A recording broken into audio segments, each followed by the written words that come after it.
Hello, everyone. I'm glad to formally welcome you all to this special lecture session organized by Tilottama Foundation. I am Kamakshi Vasan, Vice President, Tilottama Foundation. Tilottama Foundation is a global think tank working in the areas of international relations, area studies, financial, environmental, scientific, strategic, and defense policy.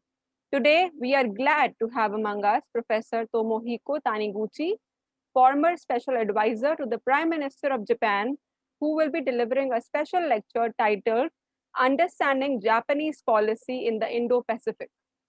Professor Tomohiko Taniguchi has been the special advisor to the cabinet of former Prime Minister of Japan, Shinzo Abe.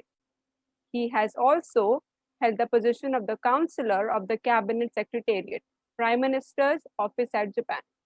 Earlier, he was also the Deputy Press Secretary and Deputy Director General for Public Diplomacy at the Ministry of Foreign Affairs of Japan. He is a professor at the Graduate School of System Design and Management, Keio University. He is a globally renowned expert on Japanese diplomacy, foreign policy, and international political economy. He is a pioneering expert on the Indo-Pacific. Thank you, Professor Taniguchi, for being here among us. It is such a pleasure to have you here. Let me now request Professor Tomohiko Taniguchi to deliver the special lecture. Thank you. Thank you very much, Kamakshi Wason. My name is Tomohiko Taniguchi, and I'd be very much happy to address Japan's policies in the Indo-Pacific region and Japan's policies toward the Indo-Pacific region. Let me begin by telling you of the genesis of Japan's Indo-Pacific policy, which one could pin down rather accurately on one day, August 2007. What did happen on that particular day in August in the year 2007? Shinzo Abe, then Prime Minister, was in India. He was ushered in the Central Hall of the Indian Parliament. And when Prime Minister Manmohan Singh and his cabinet members, as well as members of the Joint House of the Indian Parliament were watching, he started to deliver a speech. And the title of the speech spoke volumes because it was duly entitled Confluence of the Two Seas. By two seas, it obviously meant the Indo-Pacific region, or the two oceans of the Indian and the Pacific oceans. Prior to that, I must tell you, very few in Tokyo, and also very few in other major capital cities in the world spoke in an articulate way of a geographic concept of the Indo-Pacific. What instead were they talking about? They were talking instead about the Asia Pacific. You can remember that. The Asia Pacific was the buzzword of an era, especially of the 1980s. In the year 1980, there was a meeting between then Japanese Prime Minister and Australian Prime Minister, who respectively was Masayoshi Ohira from the Japanese side and John Malcolm Fraser from the Australian side. They spoke a lot about the future prosperity and the prospect thereof of the Asia Pacific region. Then launched, needless to say, was a new grouping called APEC, Asia Pacific Economic Cooperation Framework, which would gradually gain impetus one year after another, especially when Bill Clinton took office as the US president, who then would put political weight on APEC by inviting all the leaders of the member nations to gather in Seattle, the United States. People were talking about that the coming century of the 21st would be one for the Asia Pacific. Wait a second. The Asia Pacific as a category does not necessarily include one big participant and one big promising future source of prosperity, namely India. And then came the shift of gear from the Indian side in terms of its economic policy and external policy as well. India chose a different sort of direction from the one previously pursued to the one that put emphasis more on bringing Indian economy ever closer to the external environment that would gradually gain momentum in the 1990s, needless to say. And I recall it was in the year 1995 when I first set foot on the soil of India. I came to India to see what was going on. By the way, I was a member of the press at the time. And so I went to Bangalore and witnessed that already major corporations such as Microsoft and Deutsche Bank, for instance, started to operate in places like Bangalore. Fast forward to 2000, another milestone was laid. That is, that in that year, the Japanese Prime Minister, after 10 years of absence, made an official trip to India. And that Prime Minister is someone called Yoshiro Mori, Mori being his family name. And that was the time when the bilateral relationship India-Japan started to gain both political and economic weight. And another thing that in retrospect gave impetus to the enrichment of the bilateral relationship was something that happened in the year 2001, 1 year after Prime Minister Mori's visit to India. And that was the awakening of China. China started to build a robust multilateral diplomacy, first by joining under the auspices and help of countries such as the United States and Japan, joining the World Trade Organization, and in 2001 as well, by hosting the Shanghai APEC summit meetings, to which President George W. Bush of the United States willingly and gladly joined in a large part because the United States wanted to gain support from China in the aftermath of the 9/11 terror attacks that the United States had to go under. And shortly after that, the Japanese diplomats, as well as ASEAN diplomats, were startled by the forthcoming approach they started to witness from the Chinese, because China proposed to ASEAN nations that ASEAN and China should forge the free trade agreement between the two regions, ASEAN, and China.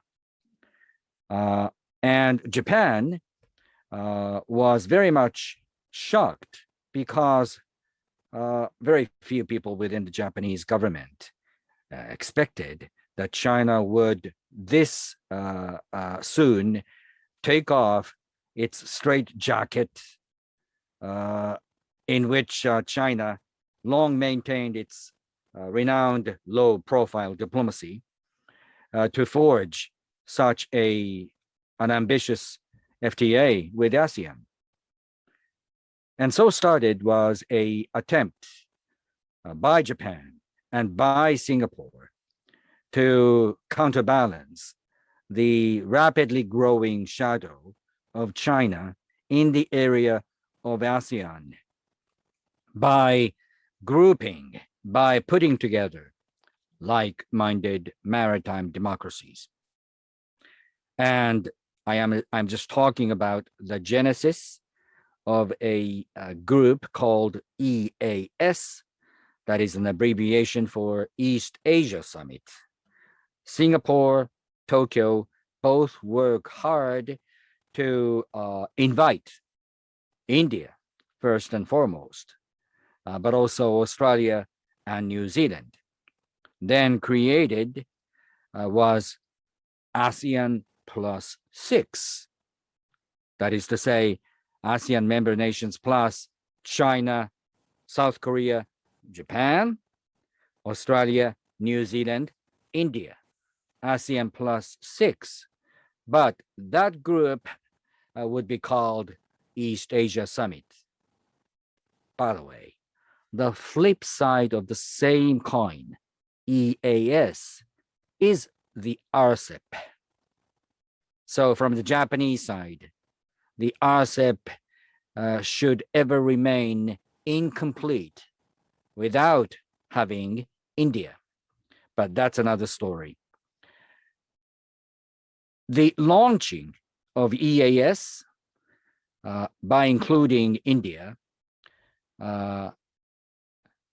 worked as an alarm bell to many in Tokyo to awaken them of the importance, both geopolitically and geoeconomically, of India.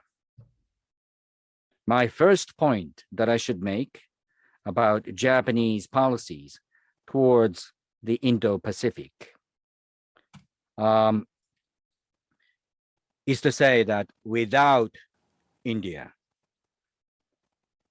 if it were not for India, there would be no such policy. That much is for certain. And I was in the middle of talking to you about the genesis of Japan's Indo-Pacific policy, and I also referred to the title of the speech that Shinzo Abe, then Prime Minister, gave to the Indian Parliament in August 2007.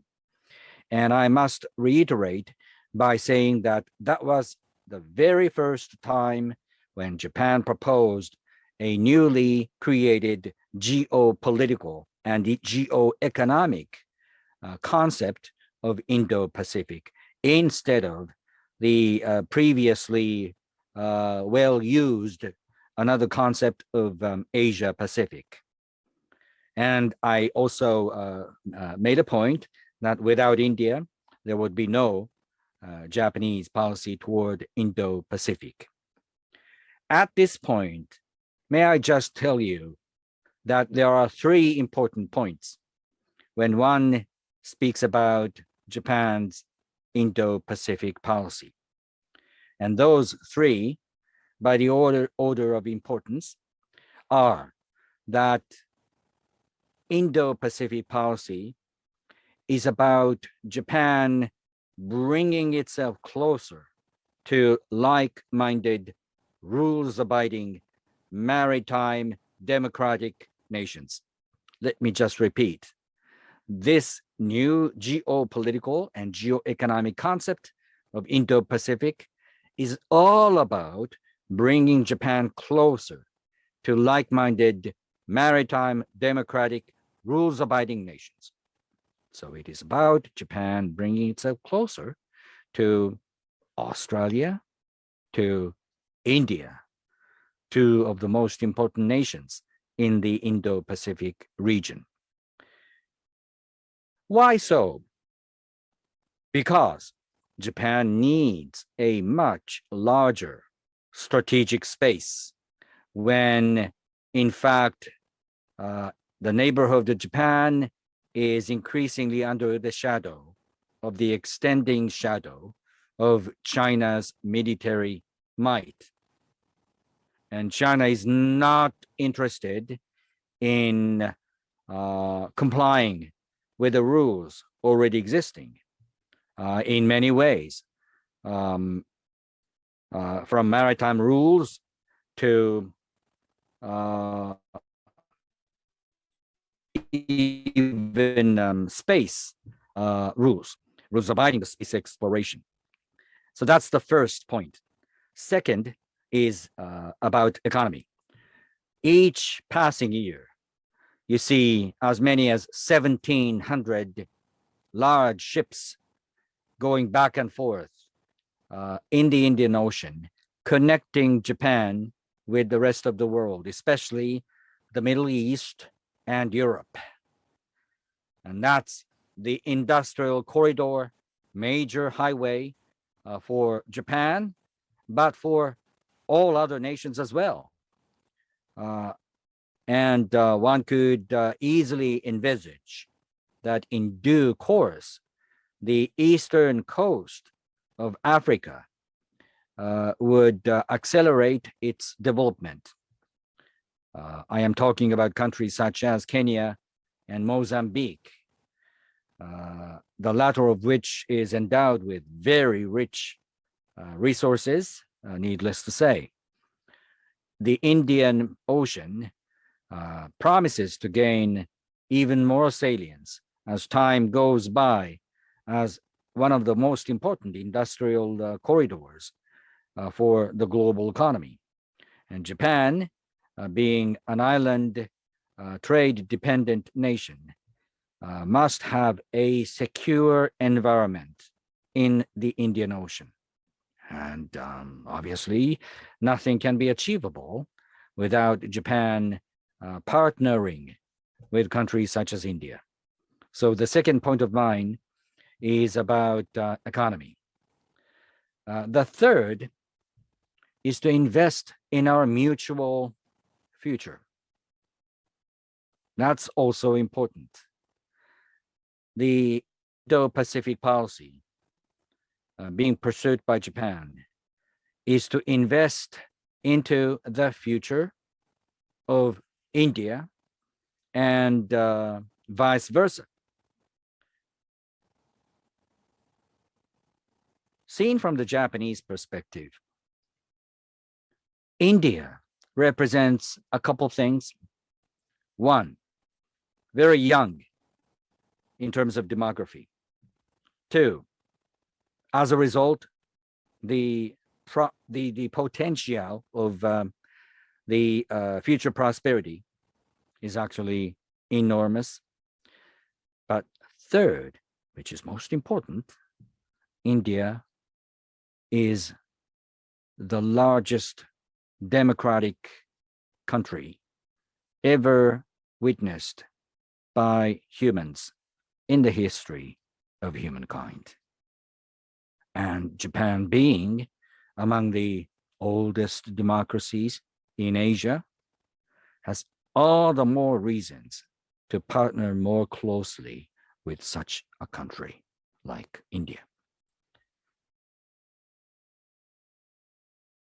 Shinzo Abe, when he delivered the speech, Confluence of the Two Seas, to the members of the Joint House of the Indian Parliament back in August 2007, talked about those things, that India and Japan should work even more closely together to be setters, not receivers, of rules and international order. After a short while. Shinzo Abe, by recovering from his chronic illness of ulcerative colitis, took office again in December 2012, and he started to enrich his long-held plan of bringing India and Japan closer together and making India and Japan two of the most important pieces of the security arrangement that covers not only the Indian Ocean, but also the Pacific. After all, I have to remind you that Japan is the largest country in terms of US military forward deployment. I must go on to say, without Japan, there would be no US engagement in the Indo-Pacific region. I'm not exaggerating.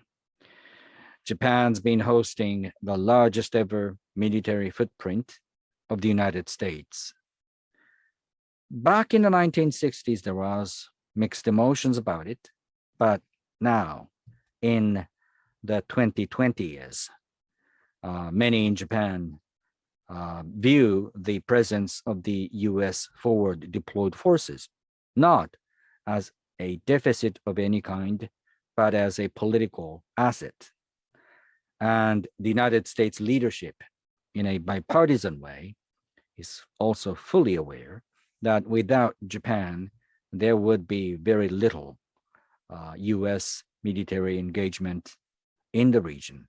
And as a result, very much diminished US influences over the Indo-Pacific region. In a way, if you build a robust bridge between India and Japan, you would also be talking about the enhanced relationship beyond Japan with the United States. Also, India, Australia historically have been very close.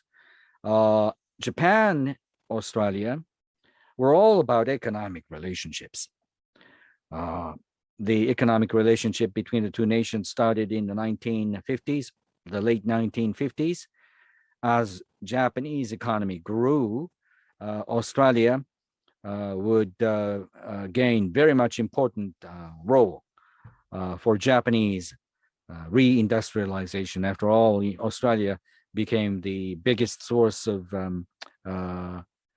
all kinds of minerals, natural resources, ranging from coal, coking coal, iron ore, natural gas, and so on and so forth.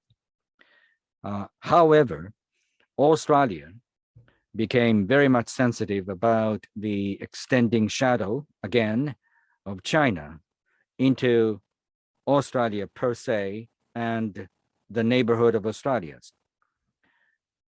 And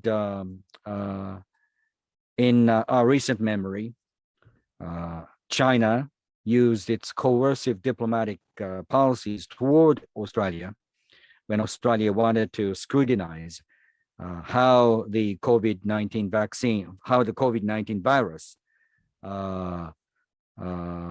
spread from Wuhan. China became very much furious and reiterated by imposing disproportionately harsh sanctions against Australia. So a lot of people in Australia started to say enough is enough. And Australia-Japan relationship earned salience again, not only economically, but also politically as well. Ladies and gentlemen, I'm talking about the famous concept of Quad. It is about four nations by definition: India, Australia, Japan, the United States. From the Japanese side, I must tell you also that there is also a genesis for this new concept of Quad, because again, when Shinzo Abe came back in office, December 2012, shortly after that, he published an opinion piece on the web-based op-ed publication called Project Syndicate. Project Syndicate ran Shinzo Abe's piece entitled Asia's Democratic Security Diamond. Asia's Democratic Security Diamond. What is this diamond? If you imagine that Tokyo is over here, and from your side, yes, Delhi here, right? Delhi here. And then Canberra, Australia, somewhere around here. And then here is Hawaii, the state of Hawaii, where the United States has its command structure overseeing the Indo-Pacific region. So you get Hawaii, Tokyo, Canberra, Delhi. And if you connect these four dots, you could see the shape of a diamond. So Shinzo Abe called it Asia's Democratic Security Diamond. Now it is being called Quad. I have walked you through the development evolution of Japan's Indo-Pacific policy and where and how the concept of Quad was proposed, also under Shinzo Abe. May I use another 5 to 10 minutes before probably taking questions from the floor and tell you what sort of expectations Japan has towards the Indo-Pacific region, and especially towards India. And may I once again say that without India, there would be no such policy of Japan's Indo-Pacific towards Indo-Pacific region. India, Japan must work more seamlessly together on many fronts. First, on the military front, India and Japan should institutionalize military exchanges, military drills, military exercises, exchanges of high-ranking officials, service to service. We have come a long way already, for sure, but we could do much, much more. Telling ourselves that sky is the only limit. Why don't we? Second, that effort must always be backed by more enhanced connections between the two nations on basic science, technological development, and cutting-edge technologies, especially like new generation communications, not 5G, but 6G and beyond, artificial intelligence, deep space explorations, and so on. So the second point is technology. Third, India and Japan must develop a habit of mind of speaking to each other on as many issues as pertinent to each one of us. India and Japan historically have had very little bad memories with each other, but there has yet to be developed, there has yet to be a habit of mind of both of us speaking to each other on whatever issue that would come up as important to each one of our two nations. So military exchanges, joint development in basic science and technologies. And the third, developing the habit of mind of speaking to each other, especially on the leadership level, on as many issues as possible between the two nations. Finally, may I tell you where Japan stands at the moment? I must remind you, first, Japan's economy is not small. It's still big. Indeed, it's still the second biggest economy among freedom-loving nations. And Japan is as 3 times as big as Russia and 3 times as big as South Korea. Between Tokyo and Osaka, you get a concentration of economy that is as big as Australia, New Zealand combined, or even bigger. Now, Japan's economy is dependent very much on trade that is seafaring. So the sea-based surface trade for Japan remains very much important. That brings us back to the very first point that I mentioned about the importance of Indian Ocean for Japan. How can Japan grow? And that's the most important challenge for Japan.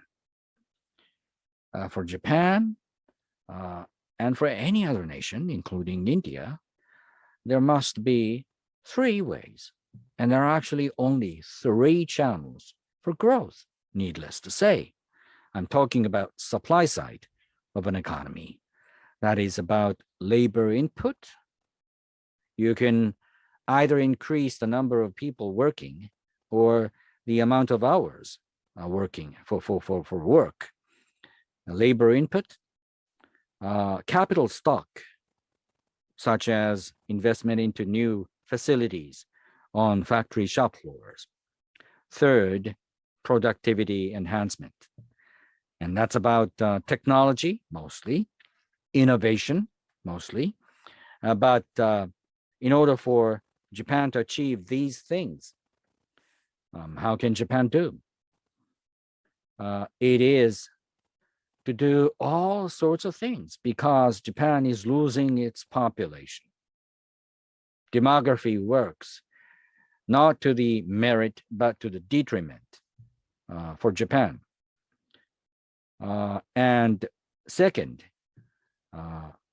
productivity enhancement must urge Japan to bring in new ideas as much as possible.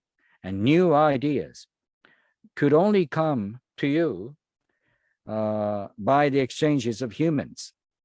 So Japan must open its doors more widely toward people from India. And that's already happening. In some parts of Tokyo, which is a megalopolis, you see an increased number of people from India working mostly in high-tech sectors. Already there are 3 Indian children's schools in Tokyo, fully operated by the Indians themselves. So by welcoming technology experts and other experts from India, you could expose your society and company culture, business environment more to something different. And that something different, if it comes from India, would be ideal for Japan to introduce new ways of doing businesses. And that would encourage the Japanese businesses to be more innovative and to be more risk friendly. And only after you could develop hope among the Japanese young people, you could expect that the future would be brighter. This is my final remark. Japan must grow, but in order for Japan to grow, you must continue to give seeds of hope, especially to the future generations. And by the way, the great Olympic Games that are going on now in Tokyo are doing a lot in that sense to give a sense of hope to the future generations. But again, by partnering more with countries such as India, you could see that you're not in a country of decline, but you are in a country of another rise. Because if you could partner with India, you could get the positive effect of India's growth itself. With that positive note, may I just close my opening remarks? Thank you. If it's okay, can I start answering a question from Ambassador Rajiv Bhatia, who asked a question that goes something like this: how seriously does China take the Quad? How do you think the Quad should be further strengthened? Its focus should be on security cooperation or on economic and technological cooperation, or on both? Ambassador, thank you very much for your questions. And those are very much relevant and pertinent. China pretends and will continue to pretend that the Quad means nothing. Quad actually is not institutionalized. And I don't frankly think that the Quad is going to be institutionalized anytime soon. There is no need for that. We're on a stage, very much early stage, when leaders from India, Australia, Japan, the United States must develop a habit of meeting together as frequently as possible, and a habit of concealing nothing among those four nations.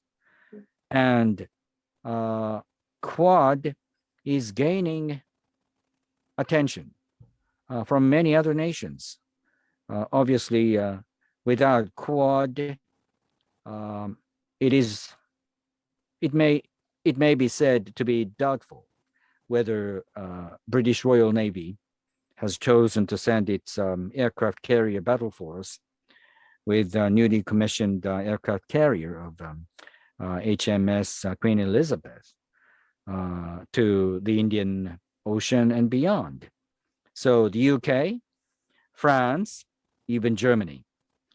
France, for instance, is a chair country of the Indian Ocean Naval Conference, which your country, India, first launched. Réunion, French territory in the Indian Ocean, is very much an important piece for France.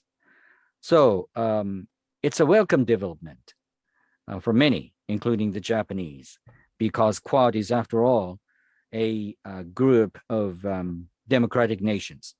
And that is one thing that China should continue to pay serious heed to, because China does not believe that their regime is one that has full legitimacy seen from the rest of the world. So China is going to continue to suffer from legitimacy deficit, and legitimacy surplus is what the Quad proudly possesses. It is about military, first and foremost. It is about national security. But in order for us to talk more about national security, we must talk about cutting-edge technologies, and we must talk about geoeconomics as well. So we must in the end, speak about a lot of things. But the first and most important thing is that Quad is about providing national security and the rules to the Indo-Pacific region. Apart from China, we must also consider what views ASEAN nations may or may not hold vis-a-vis India, Japan, Australia, the United States, that together try to create something like a Quad. So we must continue to explain fully to Indonesia and others. And for that matter, India's responsibility is not small in amount, because India has a lot of stakes in the ASEAN nations. Needless to say, Singapore, India have been very close. You've got diaspora communities here and there across the ASEAN region. So India, Japan, also Australia must view ASEAN continuously, very much importantly. But it's about Quad. If I may proceed to pick up another question, which is from someone called Tanisha Acharya. Yes. She's asking how much important is RCEP for the trade partnership amongst the ASEAN countries, and do you view that India pulling out of it would affect it significantly? RCEP,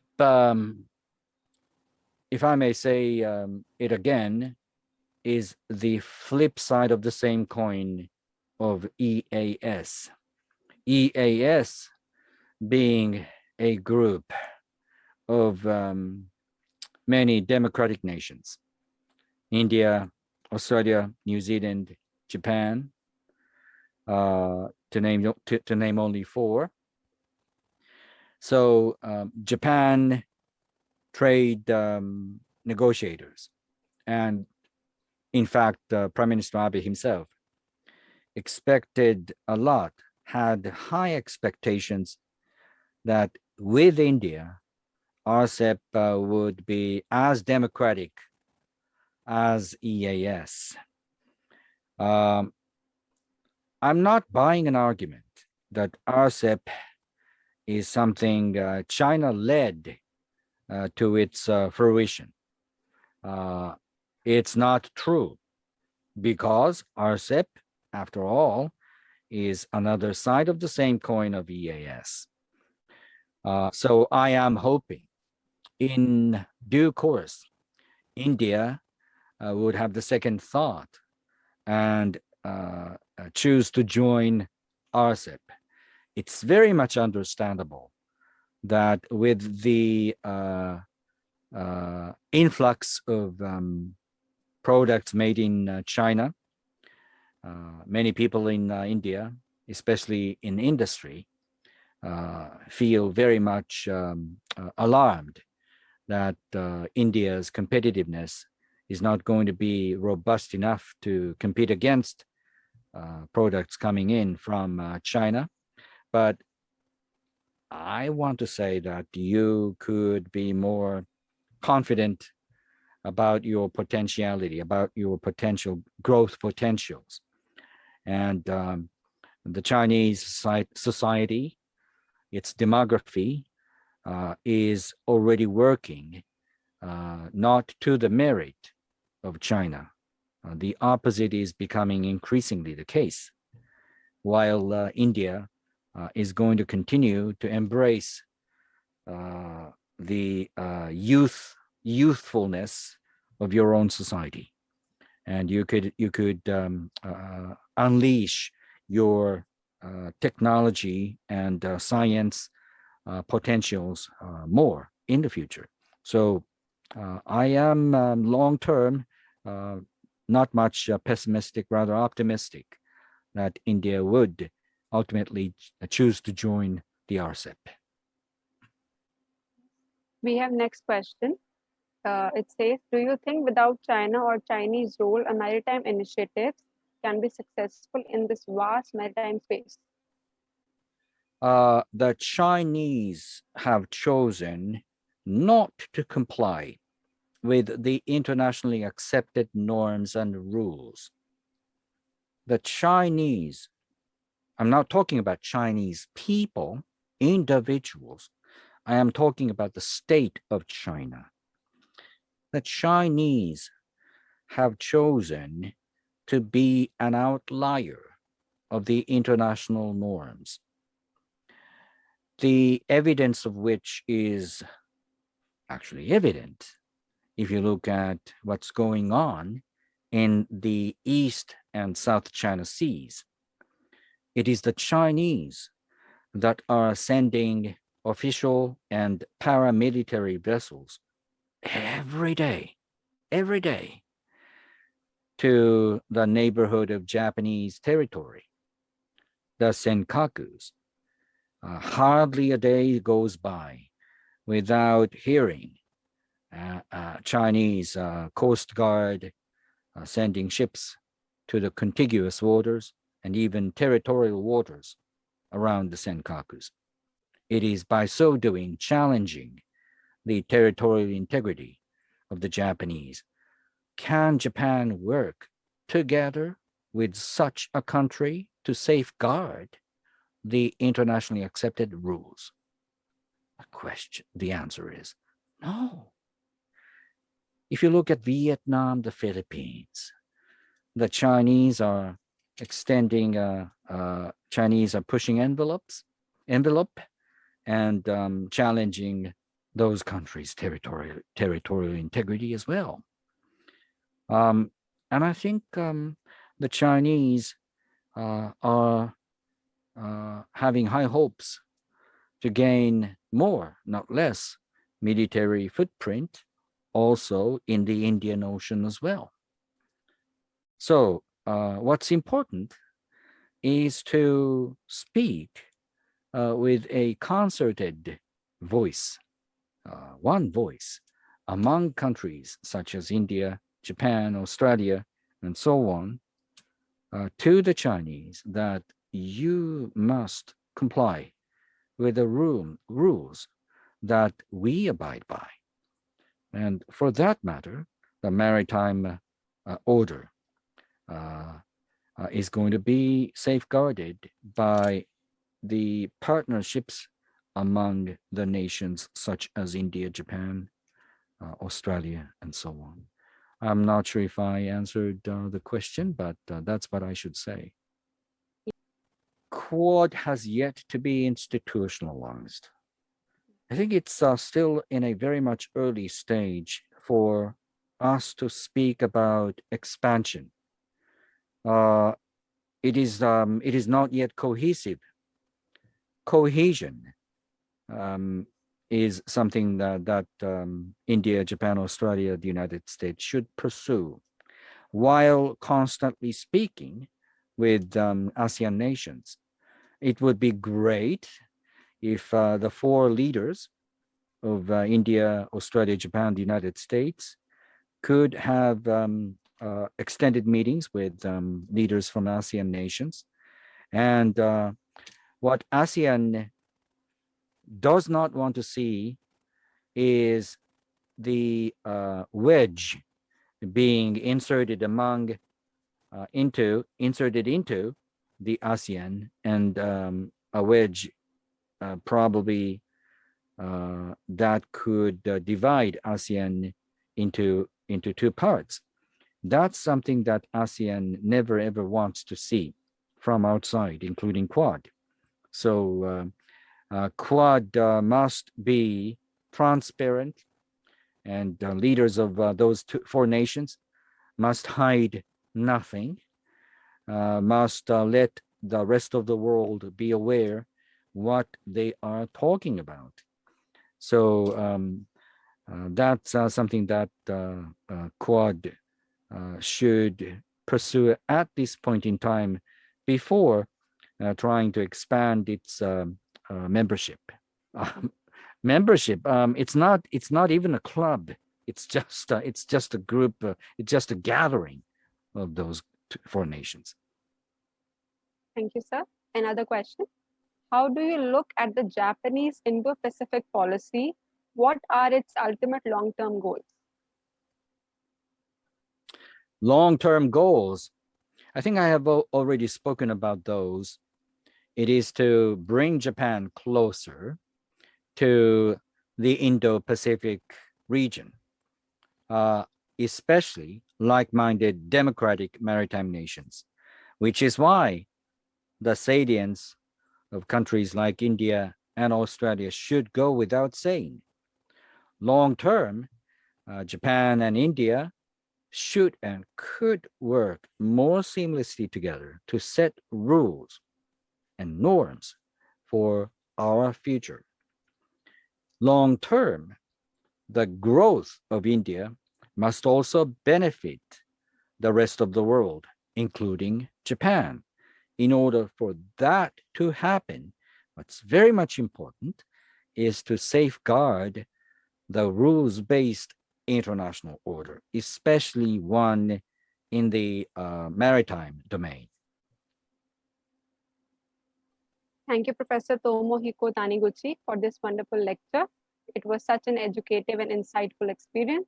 Your knowledge and experience of the Indo-Pacific and the Japanese policy towards it is immense. I thank you once again.